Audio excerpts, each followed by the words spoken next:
Hi, I'm Clinton. I'm Claude. We're the Lamest Defenders. So today for the news, we have a couple, I don't know, it was pretty slow. Yeah. But Spider-Man is rumored to get bought out, so we definitely want to make a video about that. So let's get going.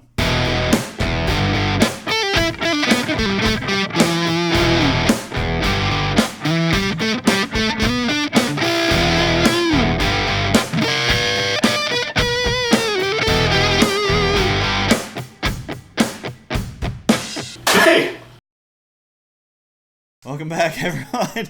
I hope you enjoyed that theme song. Yeah. So the first thing that really we want to cover this week was there's a new rumor, and it started from a Facebook group that I've never heard of. It's called Geekosity, All Things Pop Culture.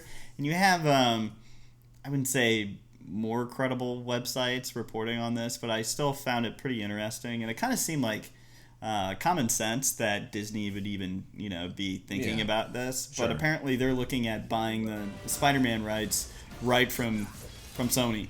And this is anywhere from $4 to $5 billion.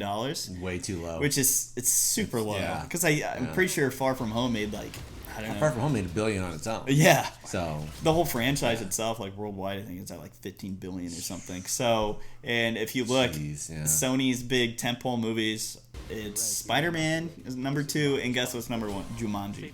Oh. So how would it feel to be a movie studio and your big cake is Jumanji? They'll have to buy the whole company. Yeah. Disney. It'd have to buy Sony completely. And Sony's really kind of leaning on some of their solo Spider-Verse movies too. So I don't think this has any credence, but no, I don't think so either. I'll be the first one to be extremely happy and make another music video if it happens. So I mean, like PlayStation and Spider-Man are pretty much the only thing I feel keeping Sony afloat right now. Yeah, because a few years ago their TV division was very lackluster. So in their movie studios, stuff. I mean, they needed Marvel / Disney to help them out with their stuff. That's one of the many reasons why they rebooted the Spider-Man franchise again. So we'll see. Well, speaking of Marvel Cinematic Universe news, Kit Harington was at a business summit. I don't know why he was there. He was a guest speaker at a business summit. It's a pretty good guest. Okay. Bunch of accountants are like, yeah, it's Jon Snow, come on. And he was talking about his career choices that he has coming out, and he talked about he's in a Marvel movie now, and he said I was trying to get away from Jon Snow as much as possible, but I'm playing a superhero, and he wields a sword. Oh my gosh! So it's just like, okay, well you said yes. You didn't have to. Good for you, man. It was just funny when they announced that. They're like, oh, Kit Harington is reportedly going to be in the Eternals. I was like, cool. Yeah. I'm like, there's no way. I didn't even correlate the Black Knight would be in it. Yeah. And then they announced that. I was like, all right then. Well, it's either horror movies or some guy with a sword. That's right. Pretty much Kit Harington's range. Yeah. So. And his other movies haven't done that well either. No. If you guys remember Pompeii, directed by the guy who did Resident Evil, and Don't tell me how it ends. In Marvel Comics news, Jonathan Hickman was on Twitter recently, and he said I know this is it's really late in the game, but he asked Marvel to pulp, which industry term basically getting rid of the first issue of his X-Men series coming out. Insider lingo. Yeah, exactly. I didn't know that. For this upcoming Wednesday, X-Men #1, it says Legacy number 645 on the upper right corner, but he said he wants it to say Legacy number 1 on it. This is a completely pompous move. It's a new number 1, new series. This is it. This is where we're going. So it's kind of cool. We are going to have a Dawn of X event primer for you. That'll actually be our next video. So please be sure to look out for that coming out hopefully tomorrow. Yep, definitely. So our final little piece of news for this week was another MCU rumor, and it comes from this website called MCU Cosmic.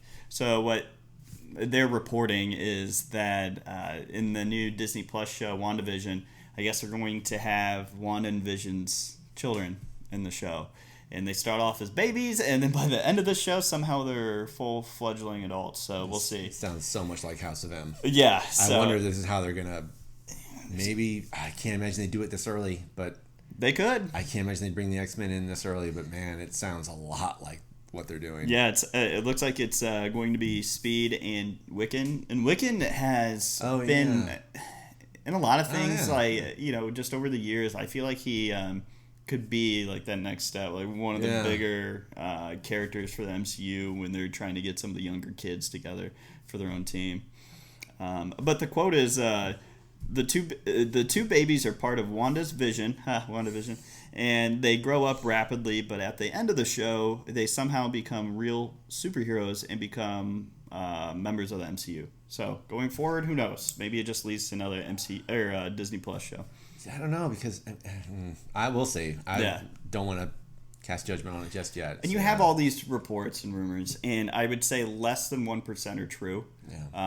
So we'll see, like the Daredevil appearing in Spider-Man, the next Spider-Man as his lawyer. That's been fan fiction since they announced that Daredevil is getting canceled on Netflix. I have to get it out there somehow, Claude. So. We actually started that rumor.